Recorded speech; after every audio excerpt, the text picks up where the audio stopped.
So hello पियर medicos family, कैसे हैं आप लोग। उम्मीद करता हूँ आप लोग बहुत ही ज्यादा अच्छे होंगे। सो गाइज, मैं हूँ Pappu Rajak and welcome to all of in my YouTube channel. तो गाइज, आज का वीडियो में मैं आपको बताने जा रहा हूँ एनाटॉमी फिजियोलॉजी का ऐसे इंपॉर्टेंट टॉपिक्स जो अगर आप पढ़ लेते हैं, अगर आप उसको एग्जाम से पहले अगर पढ़ लेते हैं तो आपका जो है एग्जाम में जो है वो फेल कभी नहीं होइएगा। आपको पास होने से कोई नहीं रोकेगा, ठीक है। उसके साथ साथ अगर आप इनको अच्छे से अगर रिवाइज वगैरह कर लेते हैं तो आप जो है सो एग्जाम में टॉप भी कर सकते हैं, अबव 90% मार्क्स आप ला सकते हैं। तो ये जो मैं टॉपिक दे रहा हूँ बहुत ही ज्यादा रिसर्च करके मैं लाया हूँ और बहुत ही ज्यादा इंपॉर्टेंट टॉपिक्स हैं। एकदम वीवीआई मतलब जो मतलब फ्रीक्वेंटली आस्क्ड क्वेश्चन होते हैं, जो बहुत बार सेमेस्टर जो यूनिवर्सिटी के एग्जाम है उसमें आया हुआ है।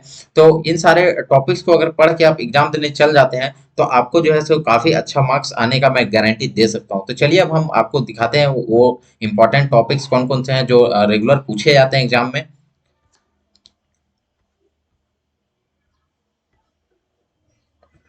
तो गाइज, मैं आपके लिए प्रिपेयर करके लाया हूँ 20 जो है वो, एक मिनट,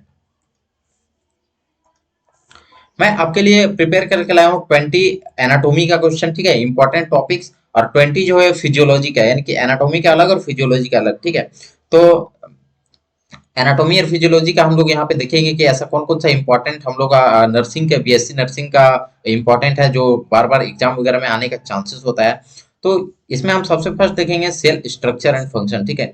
यानी कि हमारा जो ये जो सेल है, सेल का स्ट्रक्चर और फंक्शन डायग्राम, तो मतलब डायग्राम ऐसा चीज है ना कि हर एक क्वेश्चन में आपको बनाना है, ठीक है। चाहे कैसा भी क्वेश्चन है, 5 नंबर का है, 3 नंबर का है, छोटा छोटा मतलब एक पेज का कोशिश कीजिए आप डायग्राम बनाने का, ठीक है। या फिर 10 नंबर का है, 15 नंबर का है, कितना भी मार्क्स का है, आपको डायग्राम बनाना है। डायग्राम बनाने से क्या होता है ना कि लगता है कि हम एनाटॉमी फिजियोलॉजी का पेपर लिख रहे हैं। और जो एग्जामिनर होता है, जो चेक करता है, वो उसको भी अच्छा लगता है, देखने में अट्रैक्टिव दिखता है, ठीक है। और डायग्राम बहुत कुछ एक्सप्लेन करता है। डायग्राम का मतलब ये नहीं है कि सिर्फ अच्छा दिखने के लिए, डायग्राम में आप बहुत कुछ एक्सप्लेन कर सकते हैं। तो डायग्राम आपके लिए मस्ट है, हर एक चीज में आपको डायग्राम बनाना चाहिए, ठीक है। उसके अलावा हम सेकंड देखेंगे टिश्यू, ठीक है, टिश्यू का टाइप और फंक्शन, ठीक है, ये भी बहुत बार पूछा जाता है, ठीक है। उसके बाद हम देखेंगे bone of the human body, ठीक है। ह्यूमन बॉडी में बोन्स कितने तरीके के होते हैं, ठीक है, बोन्स के बारे में आप देख लीजिएगा।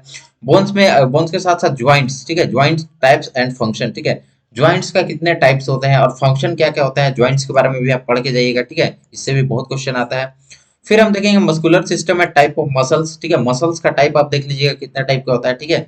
उसके साथ साथ आप blood supply of the brain, ठीक है, ब्रेन का जो ब्लड सप्लाई होता है, ठीक है,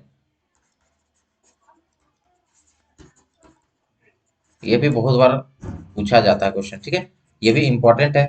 यानी कि ब्रेन में ब्लड किस तरीके से सप्लाई होता है, इसके बारे में भी आप डायग्राम के साथ साथ आप पढ़ लेना, ठीक है। उसके बाद हार्ट का anatomy and blood circulation, heart का एनाटॉमी, हार्ट का पूरा डायग्राम, ठीक है। और उसमें जितने सारे भी फंक्शन वगैरह होता है, ठीक है, एनाटॉमी पढ़ लेना, ब्लड सर्कुलेशन क्या होता है, ठीक है, वो सारा पढ़ लेना, ठीक है। उसके बाद लिम्फेटिक सिस्टम पढ़ लेना और इम्यूनिटी, इम्यूनिटी बहुत ज्यादा इंपॉर्टेंट है। इम्यूनिटी से तो क्वेश्चन आता ही आता है, ठीक है, एकदम आता है, 5 नंबर का क्वेश्चन इसमें बनता है, ठीक है। एक्टिव इम्यूनिटी, पैसिव इम्यूनिटी, दोनों में डिफरेंस लिखने आ सकता है, ठीक है।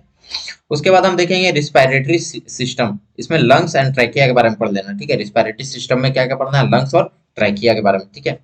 उसके बाद डाइजेस्टिव सिस्टम में आप देख लेना anatomy of the GI tract, ठीक है, यानी कि गैस्ट्रो इंटेस्टाइनल ट्रैक का माउथ से लेके पूरा एनस तक जितना सारा भी पार्ट होता है सारे के बारे में पढ़ लेना, ठीक है। और उसका जो फंक्शन होता है, डाइजेस्टिव सिस्टम जो फंक्शन होता है स्टार्टिंग से यहाँ पे इंजेशन से लेके आपका डाइजेशन, एसिमिलेशन, एब्जॉर्प्शन, ठीक है, सारा चीज का फंक्शन आप थोड़ा थोड़ा पढ़ लेना, ठीक है। उसके बाद हम देखेंगे लिवर के बारे में पढ़ लेना, ठीक है, पैनक्रियाज और गॉल ब्लैडर, ये तीनों जो ऑर्गन है इसके बारे में पढ़ लेना, ठीक है, इसका डायग्राम देख लेना। और स्ट्रक्चर एंड फंक्शन, ठीक है, स्ट्रक्चर यानी कि उसका डायग्राम देख लेना, और फंक्शन, ठीक है, ये किस तरीके से हमारे बॉडी में काम करता है, ठीक है, वो देख लेना। उसके बाद हम देखेंगे यूरिनरी सिस्टम में हम देखेंगे किडनी के बारे में देख लेना, ठीक है। उसके बाद फिर यूरेटर के बारे में और गॉल ब्लैडर, सॉरी ब्लैडर के बारे में, यूरिनरी ब्लैडर के बारे में, ठीक है। तो इससे भी बहुत सारा क्वेश्चन बनता है। उसके बाद हम देखेंगे male and female reproductive system, ठीक है।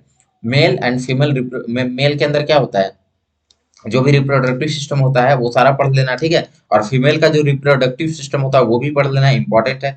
उसका नर्वस सिस्टम हम देखेंगे ब्रेन एंड स्पाइनल कोड, ठीक है, ब्रेन के बारे में पढ़ लेना, स्पाइनल कोड के बारे में पढ़ लेना, ठीक है। उसके बाद हम देखेंगे cranial nerve and their function, ये बहुत ज्यादा इंपॉर्टेंट है, ठीक है। इससे तो एक क्वेश्चन तो पक्का लड़ेगा, 110% गारंटी के साथ बोलते हैं ना कि क्रैनियल नर्व के ऊपर क्वेश्चन आना ही आना है, ठीक है। तो ये भी पढ़ लेना, ठीक है। और फंक्शन भी देख लेना इसका, नर्व का जो फंक्शन होता है। उसके बाद हम देखेंगे इंडोक्राइन सिस्टम, इसमें क्या है, मेजर ग्लैंड्स एंड हार्मोन्स, ठीक है। यानी कि इंडोक्राइन ग्लैंड्स में कौन कौन कौन से जो मेजर ग्लैंड्स होते हैं, ठीक है, और सबके बारे में फंक्शन देख लेना। हार्मोन्स जो होते हैं इंडोक्राइन ग्लैंड से जो हार्मोन्स निकलते हैं वो सारा का फंक्शन देख लेना, ठीक है। उसके बाद फिर हम देखते हैं यहाँ पे आई एंड ईयर के बारे में पढ़ के जाना, ठीक है। उसके बाद फिर एनाटॉमी एंड फंक्शन, ठीक है, इसका एनाटॉमी डायग्राम बनाने और फंक्शन, ठीक है। तो ये भी इंपॉर्टेंट है, आता है एग्जाम में। उसके बाद देखेंगे skin structure and function, skin का जो स्ट्रक्चर होता है और फंक्शन होता है वो सारा पढ़ लेना, ठीक है। उसके बाद हम देखेंगे blood vessels, arteries and veins, ठीक है। ब्लड वेसल्स में क्या पढ़ना है, आर्टरी और वेन, ठीक है, पढ़ के जाना, ठीक है। फिर फिटल सर्कुलेशन एंड प्लेसेंटा, ठीक है। फिटल सर्कुलेशन के ऊपर भी पढ़ लेना और प्लेसेंटा के बारे में भी देख लेना, ठीक है। तो ये तो एनाटॉमी का इंपॉर्टेंट क्वेश्चन था, ठीक है। अब हम आगे देखेंगे फिजियोलॉजी का, ठीक है। फिजियोलॉजी में क्या क्या इंपॉर्टेंट है, फिजियोलॉजी में सबसे पहले सेल का फिजियोलॉजी देखेंगे, ठीक है। फिजियोलॉजी बोले तो फंक्शन, ठीक है, सेल का फंक्शन किस तरीके से होता है, ट्रांसपोर्ट मैकेनिज्म पढ़ लेना, इससे भी बहुत क्वेश्चन आता है। फिर ब्लड से हम देखेंगे कंपोजिशन एंड फंक्शन, ब्लड का कंपोजिशन क्या क्या होता है, ठीक है, कितने टाइप का होता है, ठीक है, ब्लड सेल्स, ठीक है, आरबीसी डब्ल्यूबीसी, ठीक है, प्लेटलेट्स वगैरह वगैरह सब पढ़ लेना, ठीक है। फिर फंक्शन देख लेना, ब्लड का क्या फंक्शन होता है। हीमोग्लोबिन के बारे में पढ़ लेना, एकदम अर्जेंट है, ठीक है, एकदम इंपॉर्टेंट है हीमोग्लोबिन, ठीक है। एंड इट्स फंक्शन, फंक्शन पढ़ लेना उसका। फिर ब्लड ग्रुप के बारे में पढ़ लेना, फिर ब्लड क्लॉटिंग मैकेनिज्म, ठीक है, ब्लड ग्रुप कितने टाइप के होते हैं, ब्लड क्लॉटिंग मैकेनिज्म कैसे काम करता है वो पढ़ लेना, ठीक है। फिर देख लेना cardiac cycle and heart sound, ठीक है, कार्डियक साइकिल, ठीक है, और हार्ट साउंड किस तरीके से होता है वो सारा पढ़ लेना, ठीक है। फिर हम देखेंगे regulation of blood pressure, blood pressure हमारा बॉडी में किस तरीके से रेगुलेट होता है वो सारा पढ़ लेना, ठीक है। उसके बाद हम देखेंगे मैकेनिज्म ऑफ रिस्पिरेशन, ठीक है, यानी कि रिस्पिरेशन किस तरीके से होता है, मैकेनिज्म कैसा क्या होता है वो पढ़ लेना, ठीक है। लंग वॉल्यूम पढ़ लेना, कैपेसिटी पढ़ लेना, ठीक है। उसके बाद हम देखेंगे gastro intestinal movement and digestion, ठीक है, यानी कि हमारा गैस्ट्रो इंटेस्टाइनल ट्रैक में कितने सारे मूवमेंट होते हैं, जैसे आपका एक मूवमेंट होता है, यहाँ यहाँ से मतलब खाना वाना खाते हैं तो अंदर जाता है, तो वो सारा जो मूवमेंट होता है उसके बारे में भी पढ़ लेना, ठीक है।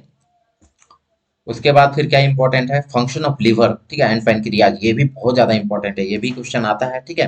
नेफ्रॉन के बारे में पढ़ लेना, structure and urine formation, urine formation किस तरीके से होता है, ठीक है, वो भी पढ़ लेना। उसके बाद देख लेना acid base balance and fluid regulation, ठीक है, यानी कि एसिड बेस बैलेंस किस तरीके से होता है, फ्लूइड रेगुलेशन पढ़ लेना, ठीक है। उसके बाद हम देखेंगे endocrine hormones and their function, ठीक है, यानी कि इंडोक्राइन क्राइन जो हार्मोन्स होते हैं वो क्या होते हैं, उनका फंक्शन क्या होता है, ये भी पढ़ लेना, ठीक है। मेंस्ट्रुअल साइकिल पढ़ लेना एंड प्रेगनेंसी हार्मोन्स, ठीक है, मेंस्ट्रुअल साइकिल का जो टोटल जो साइकिल होता है उसके बारे में पढ़ लेना, और हार्मोन्स जो होते हैं जो प्रेगनेंसी में जो हार्मोन्स एक्टिव होते हैं वो सारे के बारे में पढ़ लेना, ठीक है। फिर देखेंगे reflex action and synapse transmission, ठीक है, रिफ्लेक्स एक्शन, रिफ्लेक्स आर्क, ये सारा चीज क्या होता है वो पढ़ लेना, ठीक है। फिर साइनेप्स का ट्रांसमिशन कैसे होता है वो भी पढ़ लेना, ठीक है। फिर यहाँ पे देखेंगे autonomic nervous system, sympathetic and parasympathetic, ठीक है, नर्वस सिस्टम के बारे में पढ़ लेना, ऑटोनोमिक, ठीक है, और सिंपैथेटिक और पैरासिम्पैथेटिक ये सारा चीज पढ़ लेना, ठीक है। फिर देखेंगे स्पेशल सेंस, जैसे vision, hearing and taste and smell, ठीक है, क्या क्या पढ़ना है, विजन, ठीक है, हियरिंग, स्मेल, टेस्ट, इसमें डायग्राम भी आप देख लेना, ठीक है, स्मेल एंड टेस्ट ये सारा चीज का डायग्राम देख लेना, ठीक है। उसके बाद thermo regulation and body temperature control, ठीक है, बॉडी में टेम्परेचर कैसे मेंटेन होता है, ठीक है, वो सारा पढ़ लेना, ठीक है, कंट्रोल कैसे होता है वो भी पढ़ लेना। फिर देखेंगे मसल्स फिजियोलॉजी, कॉन्ट्रैक्शन मैकेनिज्म, ठीक है, मसल्स का कॉन्ट्रैक्शन एंड रिलैक्सेशन कैसे होता है, ठीक है, तो ये सारा चीज पढ़ लेना। उसके बाद क्या है, electrolyte balance and pH homeostasis, ठीक है, इलेक्ट्रोलाइट बैलेंस से भी क्वेश्चन आता है, ठीक है, और पीएच कैसे मेंटेन होता है बॉडी में, होम्योस्टेटिस क्या होता है, सारा पढ़ लेना, ठीक है। तो गाइस ये था आपका टोटल इंपॉर्टेंट टॉपिक्स, जो मतलब कि आप एग्जाम से पहले आप पढ़ के जाना ही जाना, अगर आपको अच्छा स्कोर करना है तो, ठीक है। मतलब पूरा इतना अगर आप पढ़ लिए ना तो 90% मार्क्स आपको कोई नहीं रोक सकता है, ठीक है। 80+ तो किसी को भी, कोई अगर एवरेज स्टूडेंट भी है ना तो वो इतना पढ़ के अगर जाएगा ना, अच्छे से याद करके जाएगा ना, तो आपका जो है ना एकदम अच्छा खासा स्कोर आप कर सकते हैं। तो गाइस यही था आज का वीडियो, वीडियो कैसा लगा कमेंट में बताइएगा, ठीक है।